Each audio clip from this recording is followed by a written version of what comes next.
Hi, Heidi Heron here. Today we're going to be exploring what this NLP really is.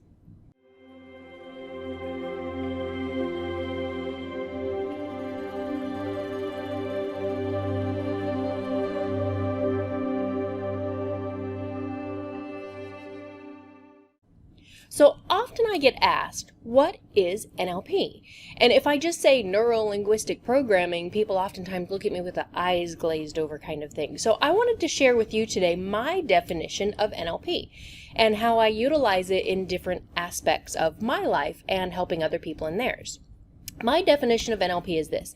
NLP is understanding how the language of the mind creates the patterns and programs that we run in life.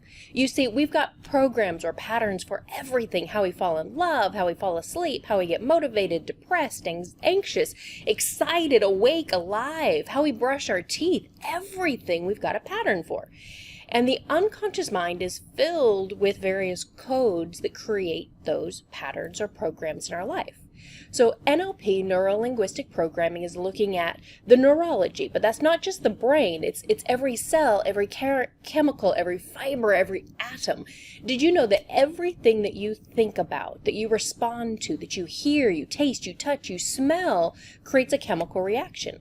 Automatically, when you overhear something or something comes into your awareness, your body automatically responds. You see, your mind and your body are very intrinsically connected. One could not exist without the other. Let me think about that for a moment. No, one really couldn't exist without the other. Even people who have brain injuries and they're so-called brain dead, their body doesn't necessarily work or respond in the same kind of way. And if your body goes away, your brain does too. So everything that you are connecting with in the world is creating that chemical or a cascade of hormones and chemicals that are going through your body. That is linked to your linguistics. So your linguistics in NLP isn't necessarily just the words that you say, it's all your five senses. It's what you're seeing, saying, tasting, touching, smelling, hearing, overhearing, thinking to yourself, saying to somebody else.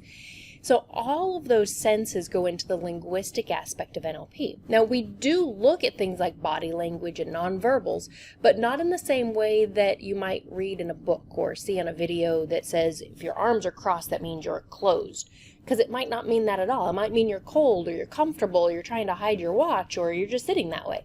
Where NLP looks at it is we look at when the body moves, what pattern or program is that connecting into? So if I've asked you, have you completed your sales for the month? And you go, well, that just meant something. With the eye roll, the head flick, the arms crossed, that just meant something. Linguistically and from your programming. Now my question, have you made your sales for the month? That automatically tapped into your neurology, which connected to your linguistics, which connected to a program or a pattern.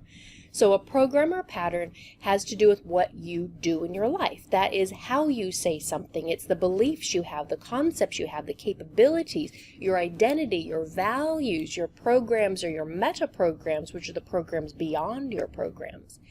NLP takes into consideration almost every aspect of life.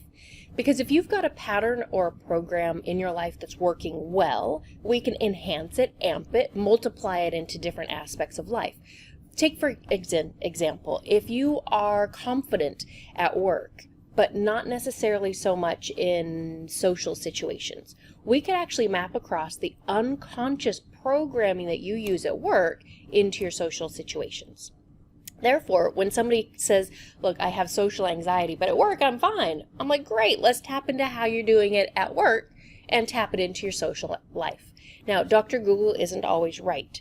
People who Google, I've got social anxiety, will probably find out from Google they do, but they probably don't, because their programs, their unconscious patterns are not necessarily set up that way. So just be careful when you're Googling symptoms and things like that.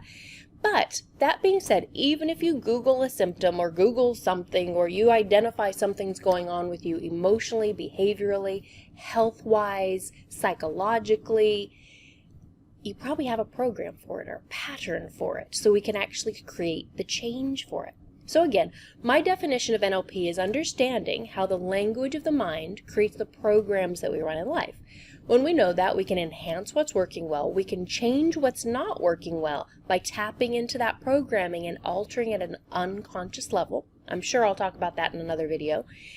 We can also create new programming. We can create new beliefs, new behaviors, new values, concepts, ways of thinking, and ways of looking at the world so that ultimately you can live the life that you want. NLP was based on modeling excellence, and it continues to create excellence in so many people's lives. Now, I'm curious, what is your definition of NLP? Leave a comment below. If you've got a question, ask.